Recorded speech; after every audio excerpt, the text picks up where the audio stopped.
Siamo in questo luogo dove è già previsto di fare una progettazione che riguarda le casse sul Piave, le casse di espansione sul Piave. Sono su questo luogo perché questo è un punto strategico dove da questa progettazione, questo studio di fattibilità prevede una specie di diga, diciamo, un muro alto da 2 metri a 6 metri circa per convogliare l'acqua nelle future casse che dovrebbero essere costruite. In questa zona è proprio caratteristica perché qui parte, poco più a sud di qui, qualche centinaio di metri, partirà questa muraglia e andrà a convogliare l'acqua nelle casse che si troveranno, all'inizio delle casse, si troveranno alle mie spalle. Quindi diciamo, questa muraglia che costruiranno ha una lunghezza totale di circa oltre 13 km, però andrà a devastare il territorio già suo del Piave. Questo territorio, questa golena che ha una larghezza, o letto del Piave, ha una larghezza di circa oltre 3 km, a un certo punto verrà tagliata per circa i 2/3 di questo territorio. Quindi quando si parla di non canalizzare il Piave, in questo caso andiamo a canalizzare il Piave e convogliare l'acqua. Quando che il Piave non sarà con una piena pericolosa dove convoglieranno l'acqua dentro nelle casse, l'acqua andrà su questo territorio ad una velocità mostruosa e trascinerà via tutto quello che trova nel suo percorso, perché riducendo lo spazio di 3 km, portarlo a 1 chilometro, vuol dire ridurre, vuol dire lo spazio naturale. Questa consideriamola anche una cassa di espansione naturale, possiamo dichiararla, perché quando c'è le piene di un certo livello, questi 3 km o quasi tutti vengono invasi da quest'acqua. Se noi andiamo a canalizzare vuol dire che è qualcosa, non andiamo più a risolvere il problema, andiamo forse anche a creare un problema ulteriore, perché le casse verranno adoperate solamente quando il Piave ha una certa quantità d'acqua pericolosa per il sud. Questa cassa, si parla di 35-40 milioni di metri cubi d'acqua, copre una superficie di circa 550 ettari di terreno, cioè è un'enormità, si parla addirittura di quasi il 40% come la superficie del comune di Vidor, quindi è un'enormità che prima di partire con un lavoro del genere, lavori che dureranno sicuramente 15-20 anni, perché bisogna spostare dai 20-30 milioni di metri cubi di materiale e portarlo via, quindi non è così semplice costruire questo progetto. Quindi è importante far capire ai tecnici della regione, al Ministero dei Beni delle Acque, che prima di partire con questo progetto farli ragionare e capire che le soluzioni potrebbero essere tantissime altre, come del piano stralcio che spiega metro per metro del Piave e dicono anche quali sono le priorità. È importante perché anche la Regione Veneto dice che ci sono delle priorità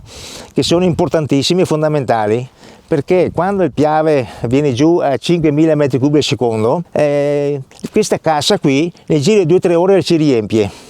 Quindi non abbiamo risolto il problema, perché la piena del Piave può durare anche giornate, di solito dura 2-3-4 giorni, anche una settimana. Quindi quando noi abbiamo riempito questa cassa, tutta quest'acqua, questa massa che arriva giù a una velocità in questo punto di 15 km orari, perché sono queste le velocità che arriva qua, a un certo punto trascina via tutto e porta via tutto. Quindi non abbiamo risolto il problema che noi pensiamo di fare, che loro pensano di fare, non noi. E quindi bisogna ragionare su altri lavori, e loro lo descrivono, c'è un capitolo apposta che parla delle attività che bisogna fare sul Piave, perché dicono anche che il Piave ogni anno porta a valle circa dai 3-4 milioni di metri cubi di materiale. Se noi non andiamo a scavare oppure trasportare questo materiale, logicamente il letto del Piave dove scorre l'acqua si alza continuamente e quindi bisogna fare una pulizia, soprattutto in certe zone dove sono nati dei boschi. Qui a nord del Ponte Vidor ci sono dei boschi con delle piante che hanno un diametro di 30 cm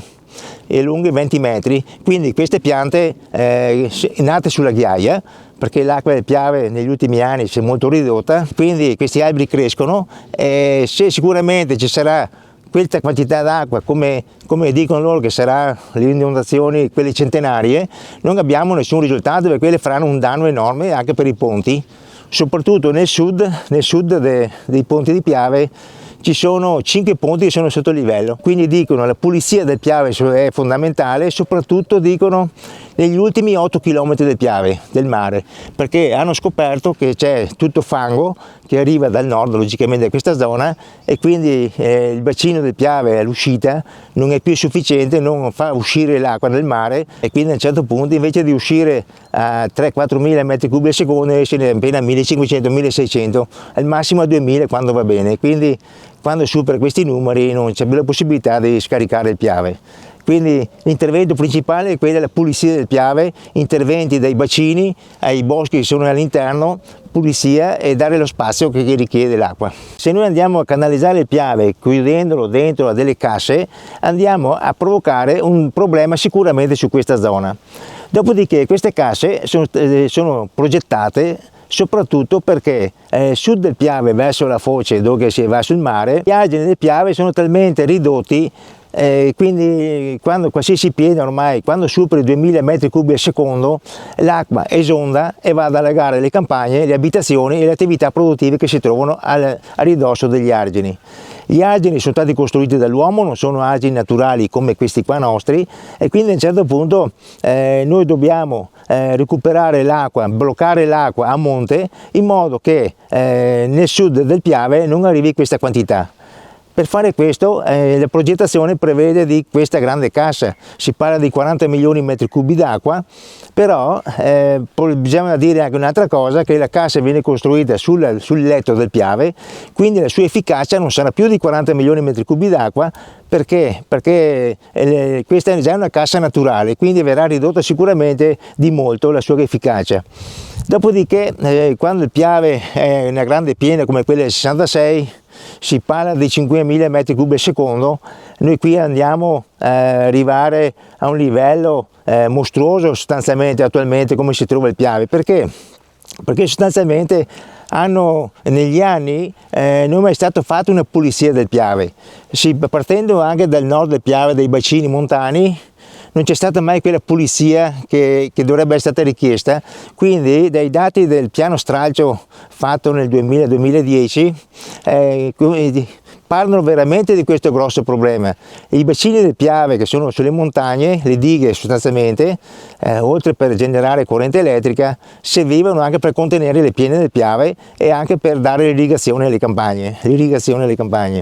Però per questo motivo adesso, se loro contengono, come dai dati degli anni 80, che contengono solamente un 60-70% di acqua, il resto è fango, quindi la loro efficacia viene ridotta tantissimo. Quindi noi ci troviamo in difficoltà perché non abbiamo più risultato di quello che si potrebbe avere, e quindi ce ne vorrebbe almeno altre 3-4 casse uguali a queste per avere il risultato. Quindi questa non è una soluzione buona, perché sostanzialmente non risolviamo nessun problema, anzi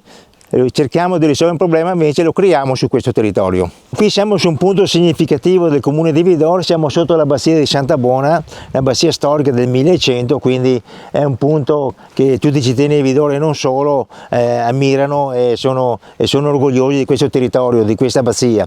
E quindi quando verrà costruita questa barriera qui di fronte sarà come un pugno in un occhio, perché sostanzialmente si vede benissimo, perché partirà da questo punto qualche centinaio di metri a sud di noi, e quindi avremo questa grande barriera lunga 4,5 km lungo il Piave. Non ha un'efficacia di quello che pensano i tecnici, l'efficacia è minima, e quindi sicuramente bisognerà lavorare con altri interventi sicuramente più efficaci.